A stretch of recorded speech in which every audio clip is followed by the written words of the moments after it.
నడుము నొప్పి, ఆ నడుము నొప్పి కాలు మీదకి పాకడం, ఇది చాలామంది చూస్తుంటాం. దాన్ని మనం జనరల్గా సయాటికా అంటాం. సయాటికా నొప్పి అంటే ఏం లేదు, సయాటిక్ నర్వ్ అని ఒకటి స్పైనల్ కార్డ్ నుంచి బయటకు వస్తుంది. బయటకు వచ్చి అది కాలుని, ఎడమ సయాటిక్ నర్వ్ అయితే ఎడమ కాలు, కుడి సయాటిక్ నర్వ్ అయితే కుడి కాలుకి సెన్సేషన్ సప్లై చేస్తుంది. అంటే టచ్ చేసినా, కొట్టినా, గిల్లినా ఆ సెన్సేషన్స్ తెలిసేది సయాటిక్ నర్వ్ వల్ల.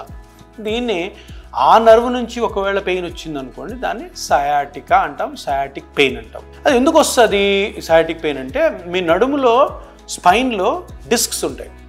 డిస్క్ పక్కనే ఈ నరం పోతుంటుంది. ఆ డిస్క్ కానీ కొంచెం వెనక్కి వచ్చింది అనుకోండి, ఈ నరం మీద ప్రెషర్ పడుతుంది. ఈ నరం మీద ప్రెషర్ పడినప్పుడు ఆ నరము వాస్తుంది. వాసింది అనుకోండి, మీకు కాలంతా గుంజుతుంది. దీన్ని సయాటిక్ అంటారు. సయాటికా అన్నది మెడికల్ టర్మ్ కాదు, అంటే జనరల్గా మనం అందరం అనుకునేది అనమాట. నాన్ డాక్టర్స్ ఉంటారు కదా, వాళ్ళు అనుకునేది. దాన్ని టెక్నికల్ టర్మ్ వచ్చేసి lumbar disc prolapse, lumbar disc protrusion అంటాము. దాని ద్వారా నర్వ్ ఇన్ఫ్లేమెంట్, అంటే నర్వ్ వాస్ ఉంటుంది అన్నమాట. నర్వ్ అనేది చాలా సెన్సిటివ్ ఏరియా కదా, ఈ డిస్క్ వచ్చి దీని మీద పడినప్పుడు అది స్వెల్ అవుతుంది, ఇన్ఫ్లేమ్ అవుతుంది, దాని మీద స్వెల్లింగ్ వస్తుంది. సో దానివల్ల ఇదంతా ఈ సయాటికా పెయిన్ వస్తుంటుంది అనమాట.